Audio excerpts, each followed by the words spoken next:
하나님께서는 우리에게 형상으로 우리하고 함께 하시는 것이 아니라, 눈에 보이는 모습으로 함께 하시는 것이 아니라, 하나님은 말씀으로 함께 하시죠. 우리가 눈에 보이는 하나님을 믿는다라면 그건 오히려 하나님이 아닐 수 있습니다. 하나님은요, 우리에게 눈에 보이는 하나님이기보다는 눈에 보이지 않는 하나님이시고, 그 하나님이 우리와 함께 하신다라는 것은 말씀으로 함께 하시는 거죠. 그래서 하나님은 이스라엘 백성들에게 항상 말씀을 주셨고, 그 말씀으로 그들을 인도하셨고, 또 말씀대로 역사하셨거든요. 그래서 우리가 하나님을 믿는다는 것은 엄밀히 얘기하면, 또 한편으로 얘기하면요, 하나님이 말씀하신 그 언약, 약속의 말씀을 믿는 게 사실은 우리가 하나님을 믿는 거죠. 그래서 성경에 보면 이 약속을 붙들고 있는 사람들이, 이걸 믿고 끝까지 믿음으로 나아간 사람들이 사실은 응답을 받은 거죠. 그 응답의 때는 언제 있느냐? 그건 말 그대로 하나님 시간표에 있어요. 좀 빨리 된 사람이 있는가 반면 늦게 된 사람이 있는 거고. 그래서 요셉 같은 경우는 17세에 언약을 받았는데 30세에 됐으니까 비교적 빨리 된 편이죠. 하지만 반대로 언약을 늦게 성취되어지는 사람도 있었죠. 모세 같은 경우는 80세에, 아브람 같은 경우는 120세에. 그걸 우리가 왜 이렇게 안 되니, 왜 이렇게 늦니, 저 사람은 응답 잘 받는데 나는 언제 되니, 그렇게 얘기할 필요는 없는 거죠.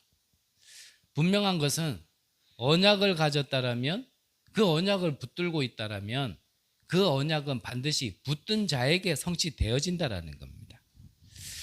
그래서 우리가요, 신앙생활을 함에 있어서 속지만 말아도요, 우리는 응답 받는 신분과 권세를 가진 거죠. 우리가 속지만 않아도 진짜 응답 받는데, 사실은 언약은 붙들었는데 아직 이 언약이 성취되어지는 그 시간표, 그 사이에 사실은 나에게 실질적으로 뭔가 보여지는 것도 없고, 또 사실적으로 손에 지켜지는 것도 없으니까 우리가 그 사이에 이제 현실이라는 것 속에서 이제 자꾸 속거든요. 그리고 분명히 또 사단은 또 그냥 구경만 하고 있지 않거든요. 그래서 얼마 전에 말씀하셨잖아요. 문제가 많은 곳에서도 큰 문제가 일어나지만 하나님의 큰 계획이 있는 곳에서도요, 큰 문제가 일어난다 그랬습니다.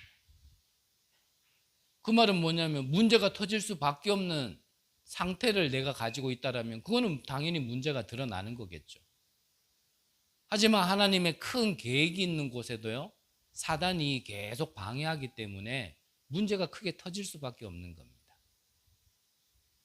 그래서 현실이라는 우리가 오늘의 삶에 있어서 이 문제 보는 관점이 우리가 하나님의 관점, 하나님의 생각, 복음 관점으로 보지 못하면 다 속게 돼 있는 거예요. 그러니까 여기에 속으니까 출애굽을 했는데도 불구하고 나오자마자 바로요, 또 원망 나와지고 불평 나와지고 불신앙할 수밖에 없는 거죠.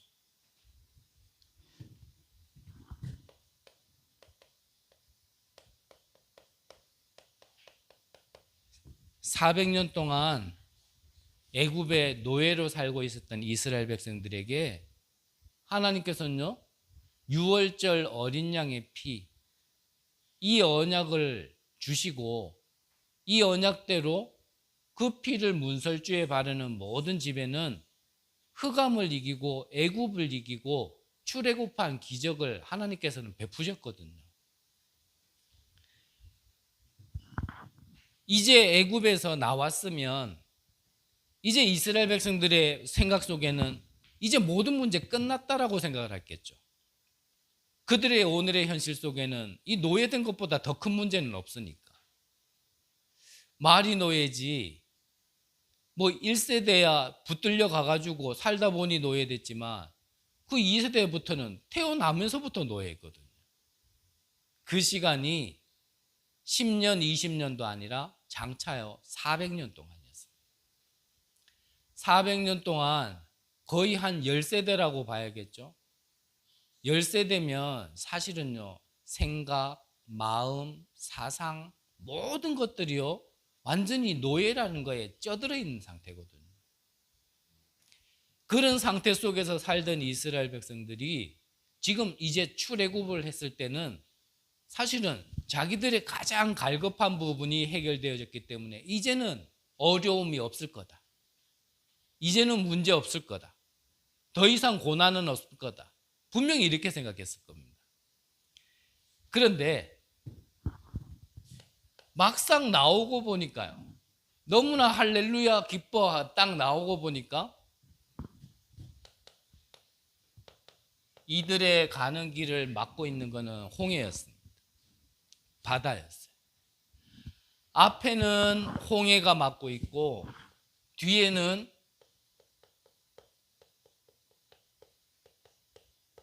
애국 군대가 이들을 쫓아오고 있을 때였습니다. 이때 말씀드린 것처럼 속지 않으면은 이걸 홍해가 막고 있고 애국 군대가 쫓아오는 것은 진짜 하나님의 능력을 하나님이 이들과 함께 하심을 체험할 수 있는 기회거든요. 근데 이걸 못 보니까 바로 원망이 나와지는 거예요. 근데 성경에는 뭐라고 기록되어 있냐?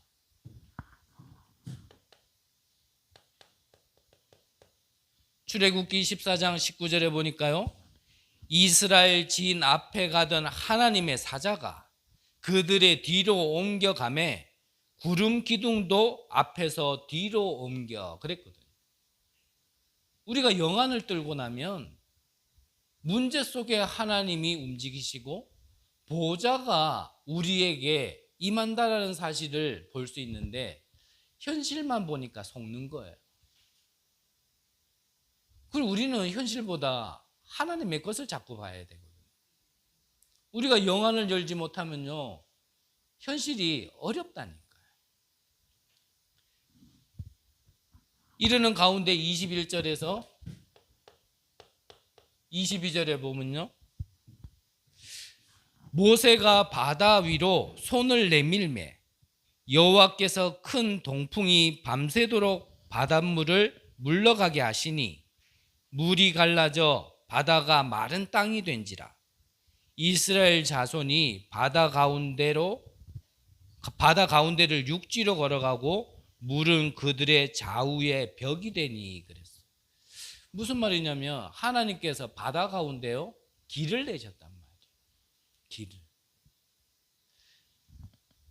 있을 수가 없는 일을 하나님께서는 전무후무한 응답을 우리는 어떠한 문제라고 생각하고 어렵다고 생각하고 절대 불가능이라고 생각하는 그 현실 속에서 하나님은 이루신단 말이죠.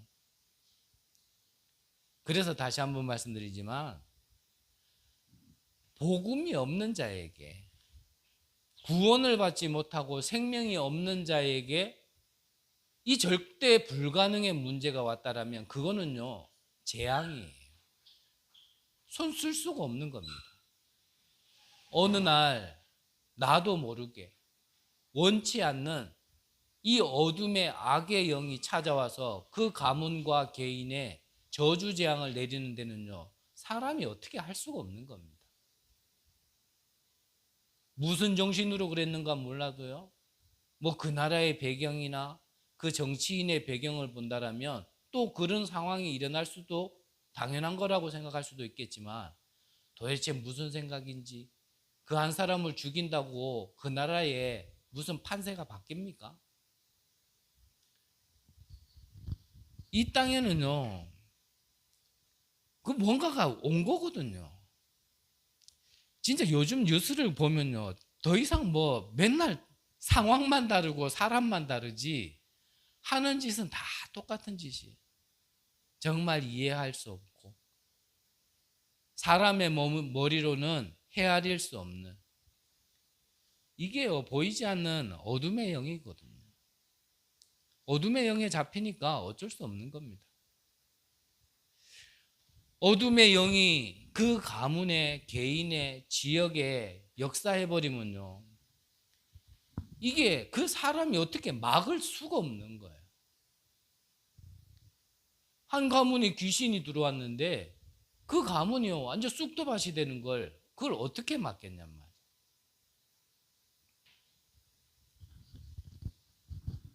하나님께서 그런 배경 속에 있었던 우리를, 그렇게 살아야 했어야 될 우리를 그냥 보고만 계시지 않는다라는 겁니다. 그래서 현실 속에 그런 일들은 우리가 계속 있을 수밖에 없는데, 그 속에서 우리가 정말 언약이 없는 자에게는요, 복음이 없는 자에게는 그게 다 재앙이 되는 거예요. 근데 이게 왜 느냐냔 말이에요. 같은 문제고 같은 현실이고 같은 상황인데 구원받은 하나님의 백성, 언약의 백성들에게는 그 절대 불가능의 문제가요, 하나님의 역사와 기적을 맛볼 수 있는 기회가 되어지는 거예요. 이게 성경의 약속이고 하나님의 약속입니다. 그래서 우리가 언약을 가지고 있느냐 안 가지고 있느냐가 너무 중요한 거예요. 우리에게 있는 이런 조건 저런 조건이 필요한 것이 아니라 지금 나에게 생명이 있느냐 없느냐, 지금 나에게 언약이 있느냐 없느냐가요, 그게 가장 중요한 거란 말이에요.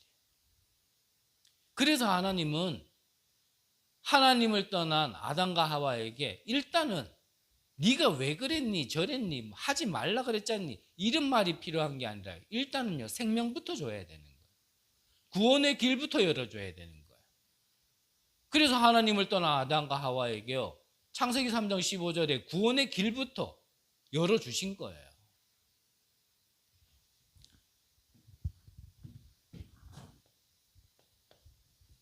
이제 애국 군대를 이기고 홍해 바다의 길을 내서 건넜더니 이들 앞에는 또 요단강이 막고 있고, 이들이 가는 길 속에 절대 무너지지 않을 것 같은 강한 성 여리고성이요 딱 버티고 있는 거예요.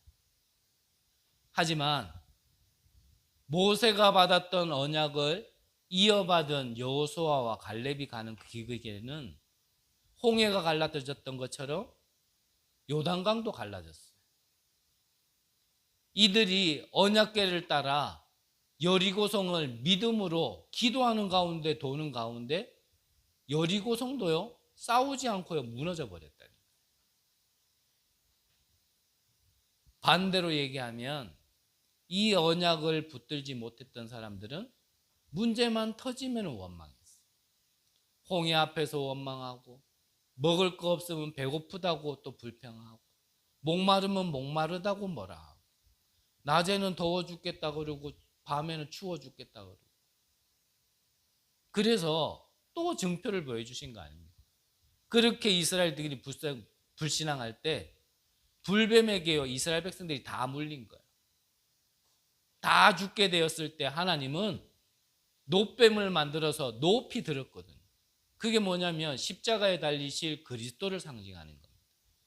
불뱀에 물려 다 죽게 되어진, 불신앙 때문에 다 죽게 되어진 상황 속에 노뱀을 바라보는 이스라엘 백성들은 하나님께서요 또 기회를 주신 거예요.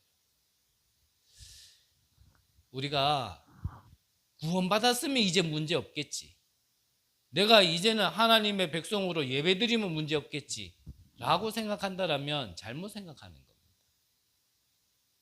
정확하게 얘기하면 이제는 정말 하나님의 백성이기 때문에, 생명 가진 지기 때문에, 생명 없을 때는 저주였던 문제가 이제는 축복의 발판이 되어지는 거구나 라고요 생각을 바꾸셔야 돼요. 그래서 아무것도 없는, 굴곡이 없는 게 신앙생활이 아니라요 어떤 굴곡이 오더라도 그거를 밥판 삼고 기회 삼을 수 있는 게, 그게 신앙생활이고 그게 복음이고 생명이구나라는 걸요 우리가 바로 알아야겠죠. 그래서 이걸 보면서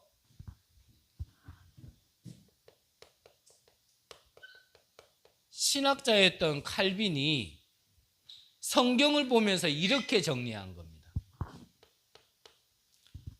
모든 인간은 하나님을 떠나 완전히 죽음 가운데 있다.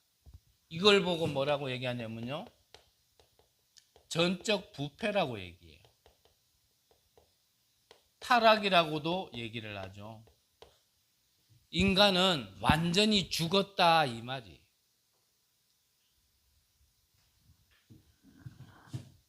죽음 가운데 있었던 인간을 하나님께서 아무 조건도 내걸지 않고 하나님께서 부르셨단 말이죠.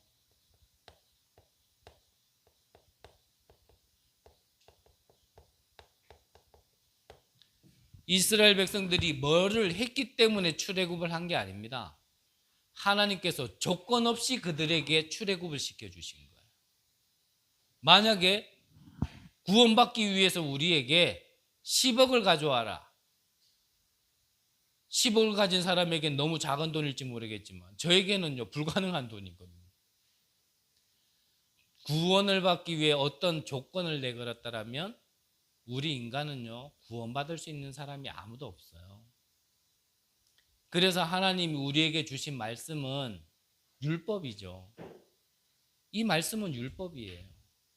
하지만 이 율법으로 구원받을 수는 없어요. 하나님의 말씀이 맞지만 이거를 복음이 아닌 말씀을 율법으로 적용시키면 이 땅에요 안 걸려들 사람 아무도 없습니다. 지난주에도 잠깐 우리 함께 나눴지만 우리 인간이 하루에 한 가지 죄를 지어도 1년에 365개를 지고 10년을 지었다면 그러면요 3650개를 갖다가 죄를 짓는데 날마다 회개하고 날마다 죄사함을 받아도 죄는 계속 짓고 죄의 속성 속에 사는 인간이 어떤 하나님께서 그 죄가 없고 뭔가 그 조건을 걸었다면 구원받을 수 있는 인간은 아무도 없단 말이죠. 그래서 하나님이요 무조건적이에요. 그걸 보고 은혜라고 얘기하는 거죠. 은혜. 우리가 어버이 은혜 할 때 뭘 얘기하는 겁니까? 우리가 부모님을 위해서 아무것도 못했는데 아무것도 안 해줬는데 그분이 나를 위해서 베풀어 준 걸 아는 자가 어버이 은혜 그러는 거예요. 우리가 하나님의 은혜를 뭘로 얘기하는 겁니까? 우리는 하나님을 위해 아무것도 안 했는데 하나님께서 우리에게 생명 주시고 신분 주시고 권세 주신 게 그거 보고요 제대로 아는 자가 은혜라고 얘기하는 건 다른 얘기거든요. 하나님께서 모든 인간을 구원시키기 원하시지만요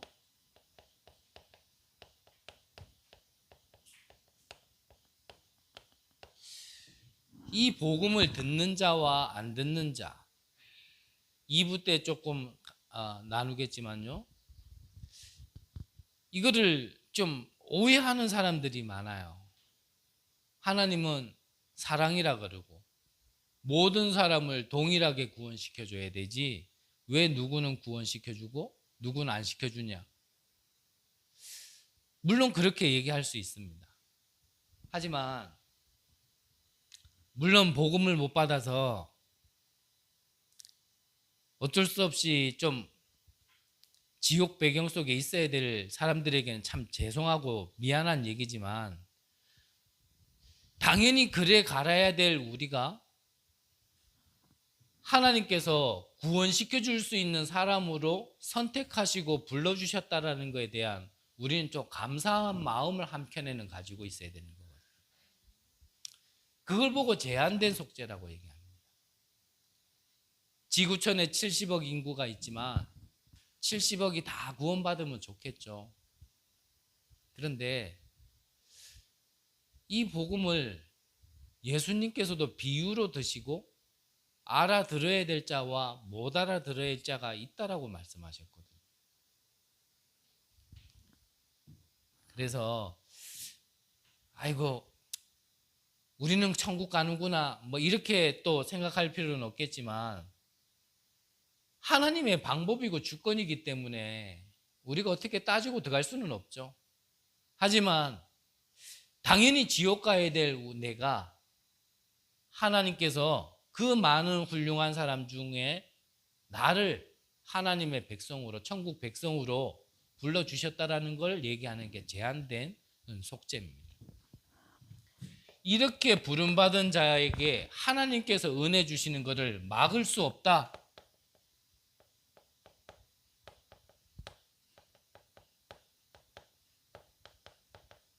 그걸 보고 불가항력적 은혜라고 얘기해요. 하나님이 구원 주시고 생명 주시기로 창세전부터 택함 받은 자는요, 내가 거부할래도 거부할 수 없는 거예요. 그래서 우리가 믿음을 가지려고 믿음을 가진 게 아니라 믿음은 하나님께서 주시는 거예요. 내가 믿어져서 믿은 것 같지만 사실 그렇지 않단 말이에요. 그 믿음조차도 누가요? 하나님께서. 그래서 칼빈 신학을 믿는 교단과 좀 알미니안 신학을 믿는 교단의 이론이, 구원의 이론이 달라요. 알미니안 쪽에서는 하나님께서 모든 구원을 완성시켜 놓고 준비해 놓으셨지만 그 구원의 손길을 인간이 붙들어야 구원받을 수 있다라고 얘기하는 게 알미니안주의죠. 하지만 칼빈 신학에서는 하나님께서 모든 구원받을 수 있는 구원의 길을 열어주시고 그걸 믿을 수 있는 믿음조차도 하나님께서 주시는 자가 구원받을 수 있다라고 얘기하는 게, 그게 칼빈 신학입니다. 그래서 우리 다락방에서는 알미니안보다는 칼빈 신학을 더 하나님의 말씀하시는 구원의 길이라고 믿는 거죠. 이 은혜를 입은 하나님의 백성은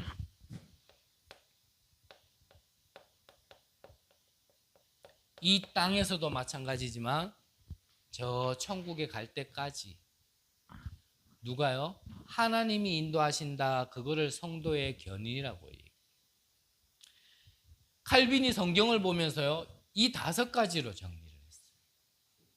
근데 이게 가장 성경을 잘 본 거예요. 잘 요약을 해놓은 거예요. 인간의 전적 부패, 무조건적 선택, 제한된 속죄, 불가항력적 은혜, 성도의 견인. 무슨 말입니까? 하나님께서 하나님의 백성으로 택함 받았고 그 언약이 있는 자에게는 실패가 없다라는 얘기예요. 하나님이 끝까지 책임지시는 자에게 망할 수가 없다라는 얘기예요. 우리가 언약만 붙들고요, 현실 속에서 속지만 않으면 응답 받을 수밖에 없는 하나님의 백성이라는 걸 얘기하는 겁니다.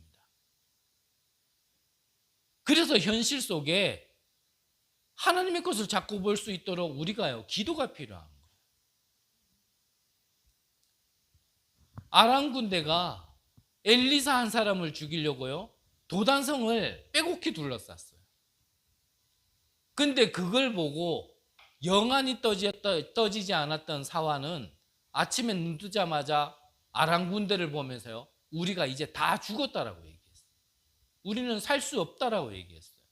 그때 엘리사가요, 이 사환의 눈을 열게 해달라고 기도하고 나서 이 사환의 눈이 열리고 나니까 아람 군대보다 뭐가 더 많아요? 하나님께서 보내신 불말과 불병거가 더 많은 거예요. 우리가 영안을 못 떠서 그렇지 영안을 뜨고 나면 세상권요, 그렇게 가치 없을 겁니다. 그렇게 목숨 걸고요, 내가 쫓아갈 이유 없습니다. 하나님께 기도할 시간도 없을 만큼 뭔가 육신의 양식을 위하여 시간을 다 투자하고 예배가 예배로 드릴 수 없을 만큼 뭔가요, 시간이 쫓기고 그렇게 살 필요 없다니까요. 그게요, 진짜 영안이 안 들려서 그래요. 우리가 성경을 보면서 하나님의 약속을 믿어야 돼요.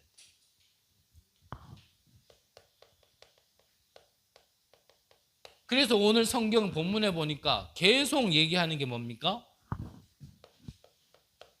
나는 여호와니라. 여호와가 무슨 뜻이죠?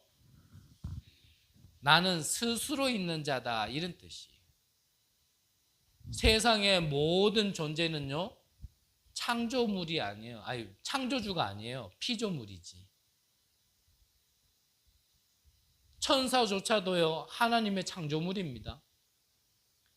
그 천사 중에 가장 빛나는 자라는 이름을 가진 자가 누구냐면요, 그게 타락한 천사예요. 사단조차도요, 창조주 아니에요. 피조물이지. 우리 인간도 피조물입니다. 우리가 보이는 이 땅의 모든 산과 물과 바다도요, 하나님께 창조하신 창조물이에요. 근데 이 땅에 유일하게 스스로 계신 분이 누구라고요? 여호와 하나님.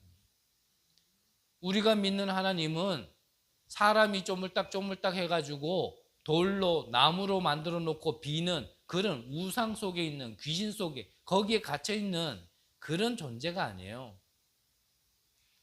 말씀으로 천지를 창조하시고 지금도 이 우주 공간을 1.1핵 틀리지 않고 움직이고 계신 하나님. 이 지구조차도 실 하나 매달지 않고 우주 공간에서 정확하게 움직이고 계신 하나님.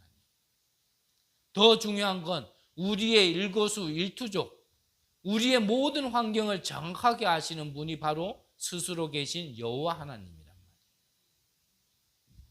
나는 여호와입니다. 오늘 성경에서요, 뭐 이렇게 저렇게 다 얘기하지만 다 무슨 얘기입니까? 나는 여호와입니다. 쉽게 말하면 하나님 앞에서 하라는 얘기예요. 사람을 대할 때도, 어떤 걸 볼 때도, 판단할 때도 하나님 앞에서 하라는 얘기예요. 우리는 보통 하나님 앞에서 안 하잖아요. 힘 있는 자 앞에 가가지고는요, 살랑살랑거리고, 나보다 좀 뭔가 부족하고 연약해 보이고 못나 보이면 그 앞에 가서는요, 강한 자처럼, 실제로 가진 것도 없고 강하지도 않은데 우리는 그렇게 하거든요. 재판도 그렇게 하지 말란 얘기예요. 힘 있는 자 앞에 가가지고는 뭔가 그 사람 편 들어주고, 힘없는 나약한 자 앞에 가가지고는 자기 마음대로 하려고 그래요. 그래 하지 말란 얘기거든요. 하나님 앞에서 하란 얘기. 나는 여호와입니다. 어떤 상황 속에서도 강한 자나 부족한 자나 하나님 앞에서, 그리고 그 하나님을 믿는 가운데서 하란 얘기예요. 그래서 우리가 첫 번째 봐야 될 게, 나는 여호와니라. 이 여호와께서 우리에게 뭐 주셨습니까? 생명을 주셨어요. 생명을 주셨다는 얘기는 죽음 가운데서 건져내신 하나님이다, 이 뜻이죠.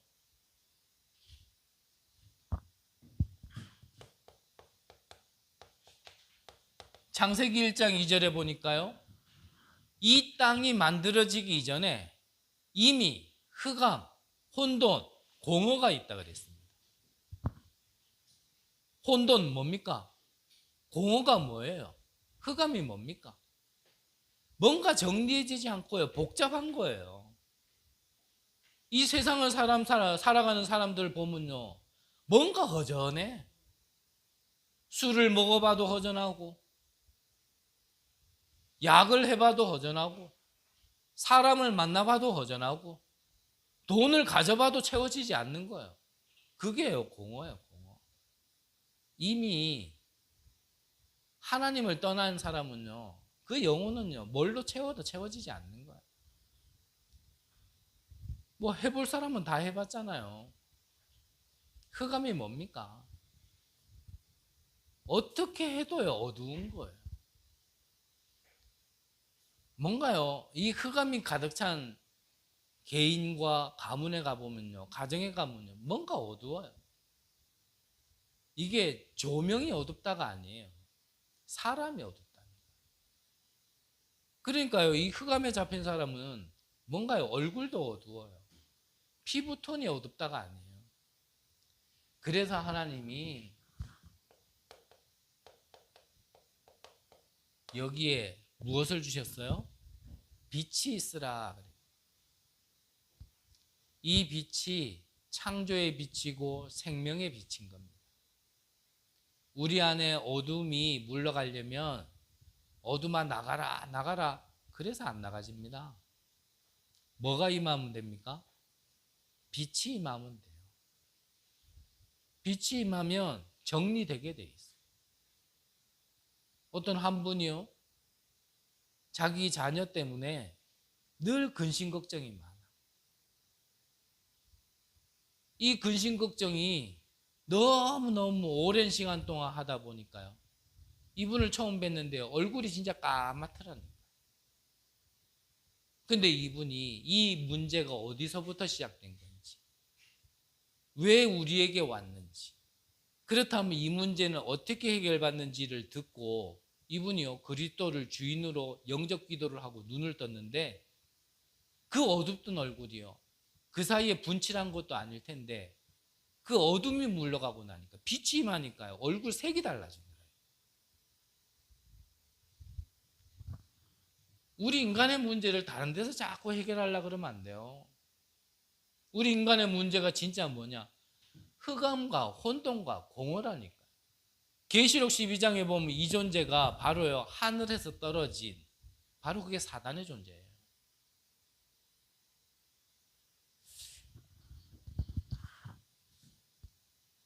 그래서 하나님께서 하나님을 떠난 우리 인간에게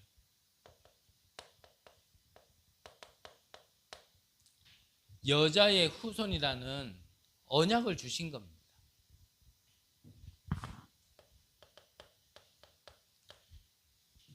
육신밖에 모르고 사단에게 완전히 잡힌 인간에게 그래서 방주를 지으라 한 거예요. 무엇을 위한 방주요? 생명을 위한 방주. 그래서 18장에 보면 가문을 위하여, 후대를 위하여 이 방주를 지으라고 얘기합니다. 근데 영안이 어두운 사람은 이 노아를 볼 때 완전히 미친놈인 거예요. 배를 짓는데 바닷가에 짓는 것도 아니고 저 산꼭대기, 그것도 120년 동안. 우리에게 언약이 없다라면, 하나님의 말씀을 믿는 믿음이 없다라면 가능한 일이겠습니까?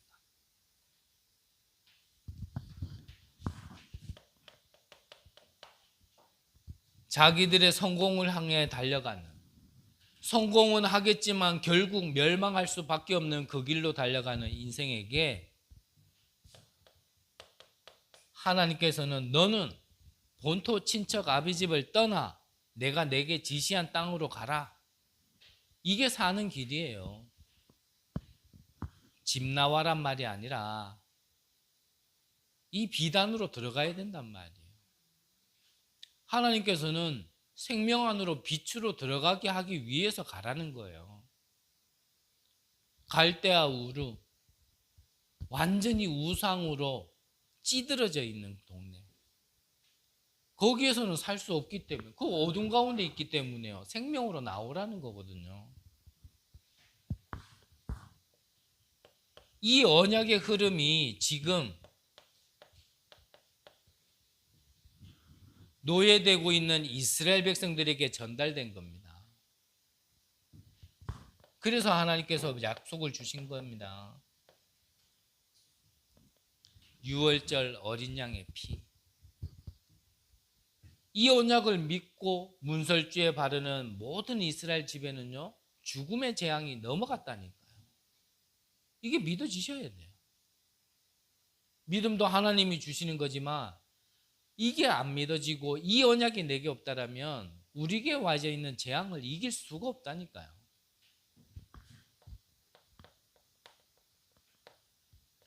포로되어 있을 때 처녀가 잉타하여 아들을 낳으리니 그 이름을 임마누엘이라.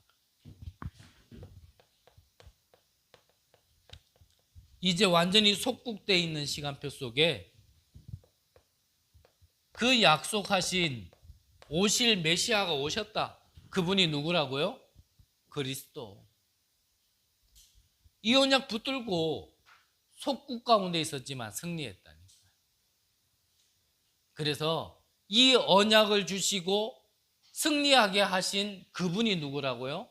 바로 나는 여호와니라. 죽음 가운데서 생명으로 이끌어 주신 분이 누구라고요? 나는 여호와니라. 우리는 이 하나님을 믿는 거예요. 빌어서 사정해서 우리가 응답받는 그런 귀신 같은 존재가 아니라 아무것도 안 했는데 하나님께서 선택해 주시고 축복하시는 하나님. 우리는 그 하나님을 믿는 거라니까. 이 언약을 붙들고 죽음 가운데서 출애굽한 이스라엘 백성들이 가는 그 길, 그게 광야길이죠. 이 광야길은 이스라엘 백성들을 힘들게 하고 어렵게 하는 길이 아니라, 그 시간표가 아니라 하나님께서는 이 광야 속에서 함께 하시고 이들에게 가장 좋은 것을 주시는 하나님을 체험할 수 있는 기회예요. 그게 광야입니다. 그게 오늘을 사는 우리예요. 노예로 살고 있었던 우리의 과거를 모든 문제 해결하시고 이제는 하나님의 언약의 백성으로 살아가는 오늘이 힘든 길이 아니라 가장 축복된 길, 그걸 체험할 수 있는 길이, 그 시간표가 바로 오늘이란 말이에요.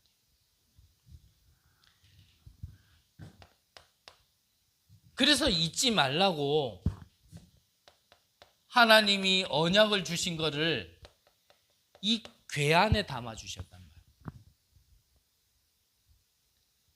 하나님의 말씀, 돌비, 만나와 메추라기가 담긴 항아리, 아론의 쌍난 지팡이, 이 언약을 궤 안에 담아 두시고 잊지 말라는 거예요. 근데 언약 놓치고 사람들은 대부분 그 언약궤가 뭔가 대단한 것처럼, 그 언약궤가 유대인들에게는, 이스라엘 백성들에게는 우상처럼, 그래서 하나님은요 가나안 들어갈 때 이 언약궤가 어디서 사라진지도 못하게끔, 찾지 못하게끔 하셨다니까. 어느 날 갑자기 사라졌어. 이 언약궤를 들고 가나안 들어가면요 또 하나님께서 인도하시고 보호하시고 역사하신 그 하나님을 잊어버리고 또 언약궤만 바라보고 있을 거니까. 그래서 하나님은 가나안 들어갈 때요 이 언약궤를 숨기셨다니까.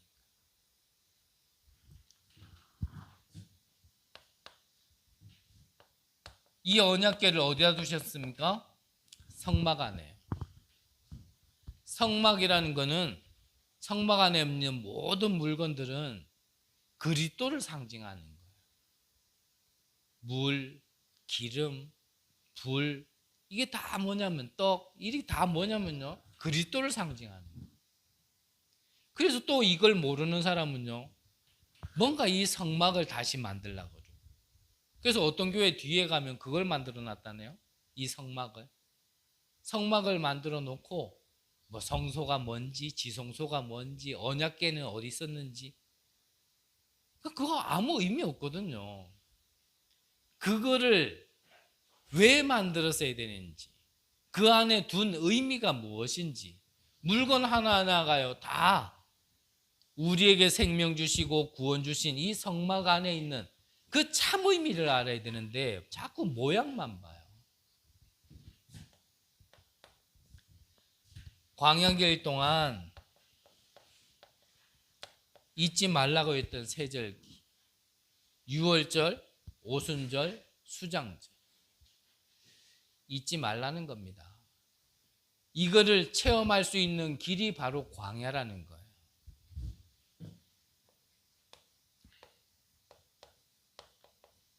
하나님께서는 이스라엘의 미래까지도 이미 약속하셨죠. 이거는 이미 약속하신 거예요. 그 언약을 붙들면 돼요.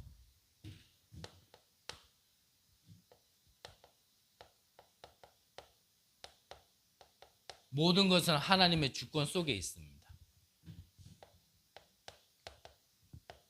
거기에는 하나님의 변치 않는 계획이 있죠.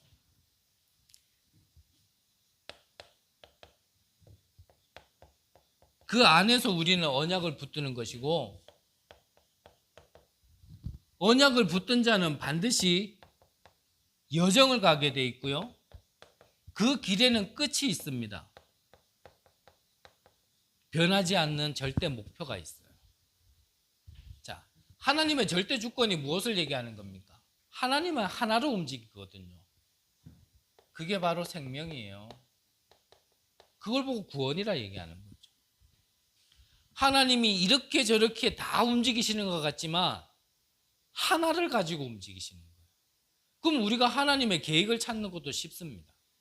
하나님은 생명 위주로 움직이시기 때문에 하나님의 우리가 뜻을 헤아리는 것은 간단해요. 그거를 봐야 하나님의 계획이 보여지는데, 그때 이 사람의 말에 흔들리지 않아요. 우리가 하나님의 주권 속에 생명운동하고 정말 교회 중심으로 움직일 때요, 이런 말 저런 말 주변에서 다 합니다. 믿어도 대충 믿지 뭐 그렇게 미친 듯이 믿냐. 예배를 드려도 주일날 한번 가서 예배 드리면 되지 오후 예배는 말라고 드리냐. 수요 예배 금요 예배 뭐 그렇게 교회는 예배가 많냐. 그거 말고도 뭐 그래 또 훈련에 가야 되냐. 듣고 그래가 뭐 또 네 현장에서 또 듣냐. 이런 말 저런 말 다 들릴 겁니다. 하지만 하나님께서 왜 그렇게 하시는지가 진짜 발견된 사람은요, 그 말이 안 들려요. 그 모든 것 속에 하나님이 왜 그렇게 하시는지가 진짜 발견된 사람은요, 그런 말에 흔들리지 않습니다. 심지어는 다른 사람들은 그냥 이렇게 믿는데, 니는 뭐 하는데 그렇게 정말 미친 듯이 꼭 그렇게 전도해야 되냐? 그렇게 진짜 선교해야 되냐?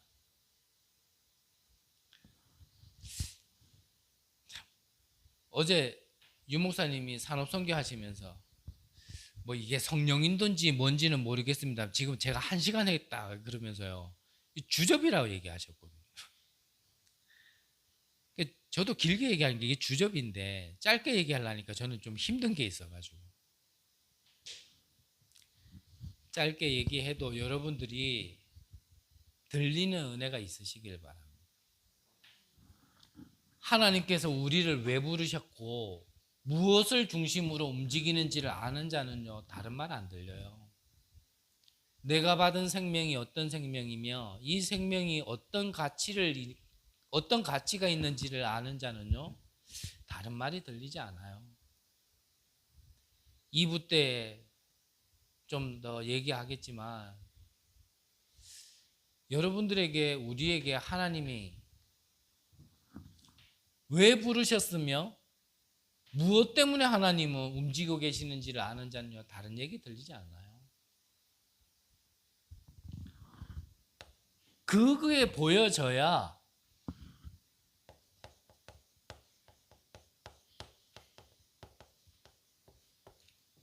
교회를 통하여 강단을 통하여 주시는 하나님의 말씀이요, 나에게요 달리 들리는 겁니다. 우리가 진짜 하나님의 시간표에 있는 거지만 그 시간표 속에 딱 얻어 걸린 사람은요,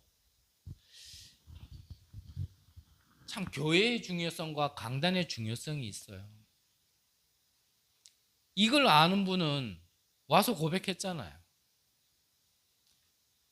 가장 앞자리에 그분은 항상 앉아 계셨거든요. 가장 앞자리에서요, 고개 들면 시험 드니까.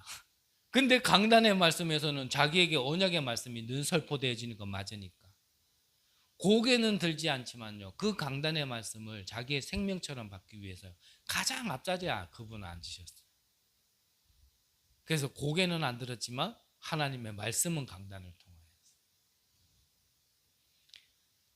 며칠 전에도 얼마 전에도 말씀드렸지만, 저도요 부족한 자지만 정말 이 강단을 통하여서 하나님이 내게 주시고자 하는 그 말씀이 있다는 걸 알기 때문에 목사님께 가서 말씀드렸다니까요.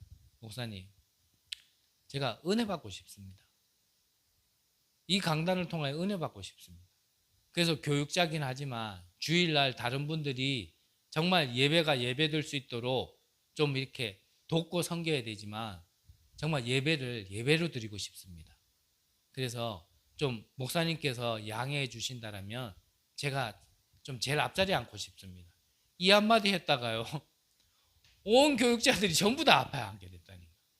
그 얘기 듣고 응 알겠어 이러길래 저한테만 또 허락해 주시는 줄 알았는데 강단에 서더니 이제부터는 모든 교육자들은 앞에 다 앉아. 이래가지고요, 제일 앞자리는 교육자들, 부교육자들, 그 다음에는 장로님들. 또 말씀드리지만 여러분들이 저를 보지 마세요. 저를 보면 시험거리 투성입니다. 저를 보지 마시고 하나님이 여러분들에게 주시는 말씀을 받아요. 저는 메신저로 많이 느낍니다. 뭘 많이 느낍니까? 여러분들을 향해 주시는 말씀이 아니라는 걸요, 저는 많이 느껴요. 저는 진짜 많이 느낀 것 중에 하나가 뭐냐면요, 참 그 다음 거, 그 이상 거를 전달하고 싶어도 그 말씀을 받을 자가 없으면요, 그게 안 된다라는 걸 알게. 저는 메신저이기 때문에 많이 느껴요. 정말 내가 뭐 많은 걸 봤다라는 건 아니지만요, 이런 것까지 전달하고 싶고 막 그렇게 하고 싶은데 제가 말씀을 전달하면서도요, 막 뭔가가요, 막 답답함이 느껴질 때가 있어요. 그거는 뭐냐면 그 말씀을 전달해도 받을 자가 없으면요, 그 말씀이 안 나와질 때가 있어요. 근데 어떤 현장인, 어떤 시간표 속에는요, 이거는 진짜 내가 준비한 것도 아니고 내가 기도한 것도 아닌데 그 말씀을 받을 자가 그 현장에 있으면요, 하나님이 저를 통해서 막 그 말씀을 선포하게 될 때가 있다니까요. 한마디로 정리하면 뭐냐면요, 하나님께서는 대상자가 있어야 말씀도 줍니다. 여러분들의 시간표 따라 하나님이 말씀 주시게 돼 있어요. 또 정리하면 제 말이 아니라 여러분들이 받아야 될 말씀을 하나님께서는 교회의 강단을 통해서 주시는 겁니다. 그래서 저 보지 말라는 거예요. 제가 헛소리 하는 것 같으면 헛소리 해야 될 이유가 있는 거예요. 저를 통해서 하나님이 여러분들에게 반드시 붙잡아야 되고 응답받아야 될 그 말씀이 있기 때문에 저를 세우셨고 저를 허락하신 거예요. 그게 아니라면 저희가 여자리에 못 섭니다. 아론의 지팡이에만 왜 싹이 났습니까? 다른 지파에도 지팡이가 있는데, 근데 왜 아론의 지팡이에만 싹이 났습니까? 하나님이 그렇게 택하신 거예요. 그 말씀 가지고 여러분들의 현장에서 말씀대로 응답받는 겁니다. 한 주 한 주 좋은 말씀 들었다가 아니라 그 말씀 듣고요, 여러분들이 현장에 가서 기도해 보시라니까요. 진짜 그 말씀 붙들고 여러분들이 현장에 가서 기도하고 있으면 말씀대로 성취되어진다는, 저 인간 말은 이상하게 했는데 하나님의 말씀은 정확하게 역사하시는구나, 이거를 체험해 봐야 돼요. 그래야 교회가 소중하지. 지금 이 교회를 소중하게 여기란 말이 아니라 그래야 하나님이 그리스도를 고백한 베드로에게 내 반석 위에 내가 교회를 세우겠다라고 하신 말씀이 무슨 말씀인 줄 안다니까. 그래야 경찰서보다 소방서보다 교회가 있어야 되는구나, 이 말을 알아듣는다니까요. 그 속에 내가 있는 것을 알아야 나의 가치관이 달라져요. 이때 내가 누군지를 알게 돼요. 내가 이겁니다. 여러분들의 미래는 이 안에 있어요. 그래서 결론적으로 여러분들은 언약이 있다라면 언약의 백성이고 언약이 있다라면 말씀대로 성취시킬 거거든요.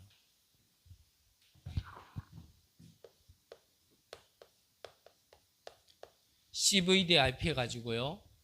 여러분들의 과거, 오늘, 미래를요. 이 안에서요. 그림을 그릴 수 있어야 됩니다. 그림이 나와져야 돼요.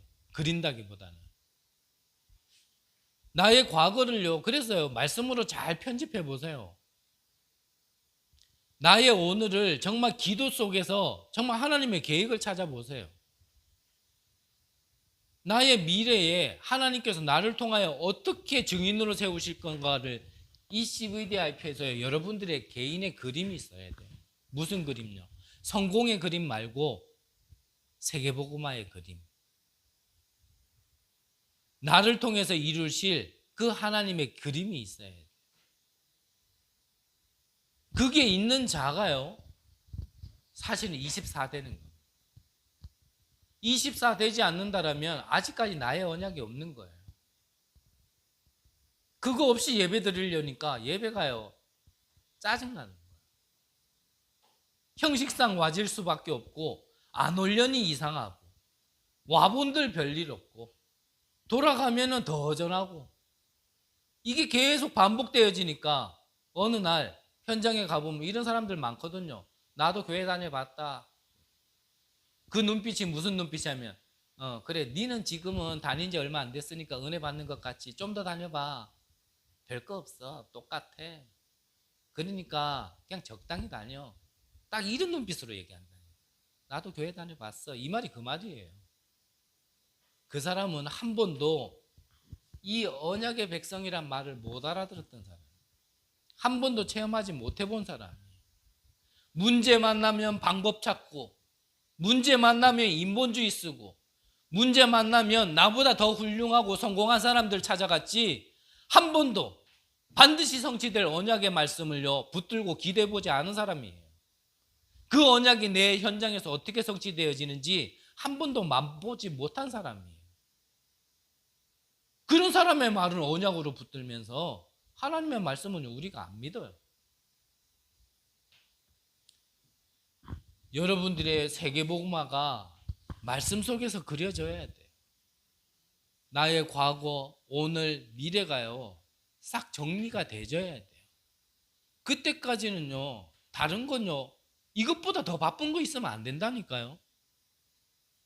그래서 실패하는 거예요.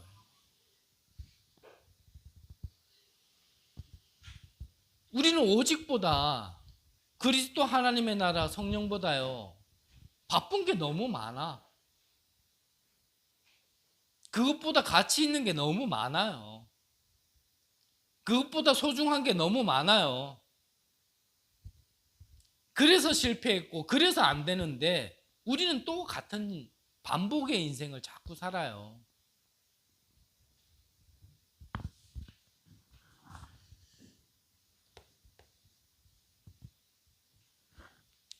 그래서 언약 붙들고 이 CVDIP를 가진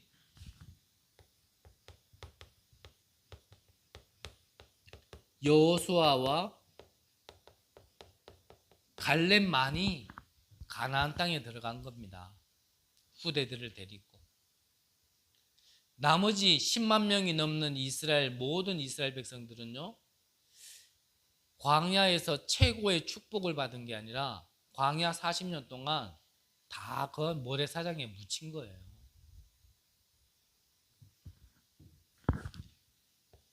이 CVDIP를 분명히 가지고 있었던 다니엘은 뜻을 정했다 그랬습니다.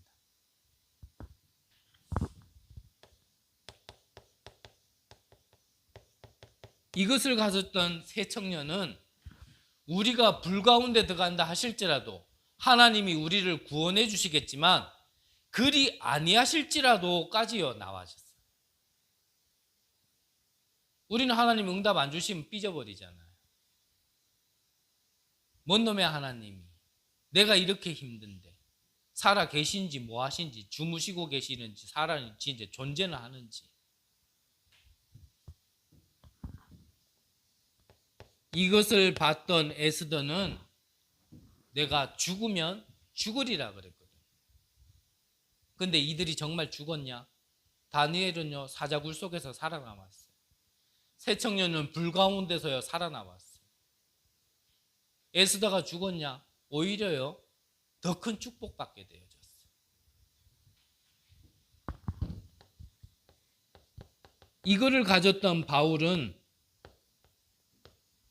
로마서 16장 20절에 보니까요, 사단이 무릎 꿇는다 그랬습니다. 여러분들이 언약을 가졌냐 안 가졌냐, 너무나 중요한 거예요. 언약이 없으면 오늘의 현실 속에 다 무너집니다. 하지만 여러분들이 언약을 가졌다면 여러분들은 어떤 상황 가운데서도요 영적 서밋이 되어지는, 그러니까 기능 서밋이 되어지는, 그게요 나중에는 문화 서밋이 되어지는, 이런 자가 현장에 가 있으면 조용히요 다 살리는 겁니다. 없다고 원망하지 않아요. 도와주지 않는다고요 원망하지 않아요. 왜냐? 나는 여호와니라. 생명의 주관자이시고 언약을 주시고 성취시키는 하나님이 지금 나와 함께 하시는데 뭐가 문제되겠냐? 이 언약을 놓치고 사니까 신앙생활이 아니라 참 힘든 생활을 하는 거예요. 신앙생활이 아니라 고통생활을 하고 어려운 생활을 하고 힘든 생활을 하는 거예요. 그러다가 겨우겨우 또 시간이 되니까 예배 드리러 가야 되네, 또 그래가지고 예배 오는 거예요. 여러분들이 영원한 언약을 가진 하나님의 백성이라는 사실을 잊지 마시길 바랍니다. 한 주간 동안 그거 가지고 현장에 가서 속지만 않아도 응답받는다니까요.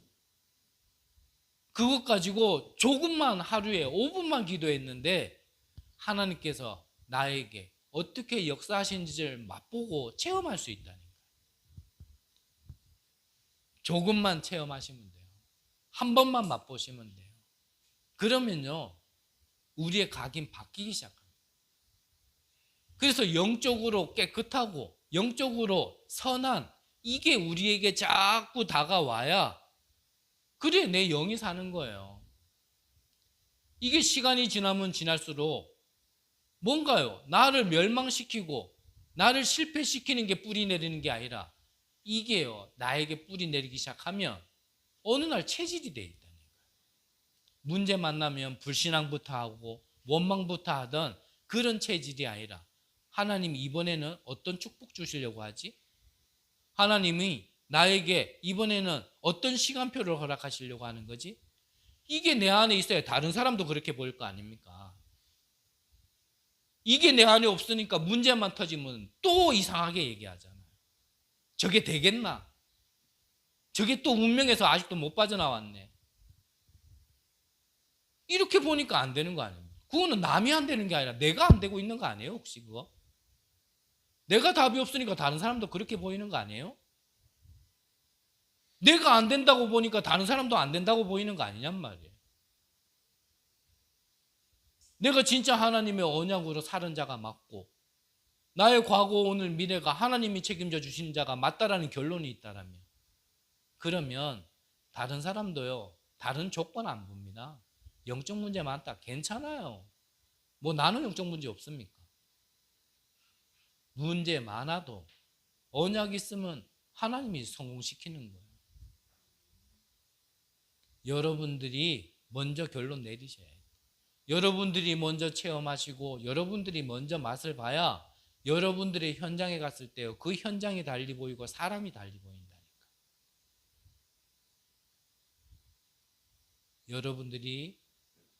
여러분들의 현장에 여러분들요 선교사로 파송하셨어요. 이 사실을 놓치지 마시길 바랍니다. 여러분들은 언약의 백성이라는 거 잊지 마시기를 바랍니다. 모든 사람들이 불신앙하더라도 렘넌트 7명처럼 한 사람이면 됩니다. 나는 여호와입니다. 그 여호와 하나님이 언약을 주신 그 언약을 받은 백성이라는 거 잊지 마시고 어둠 가운데 빛을 비추는, 죽음 가운데 지금도 생명으로 이끌어 가시는 하나님이 인도하심 속에 쓰임받는 귀한 은혜가 있으시기를 간절히 기도합니다. 하나님 감사합니다. 죄와 허물과 죽었던 우리를 살리셨습니다. 살리셨던 그 복음의 언약을 붙들고 정말 우리의 현장을 살리는 귀한 한 주간 될 수 있도록 역사하여 주옵소서. 살아계신 예수 그리스도의 이름으로 기도드립니다. 아멘.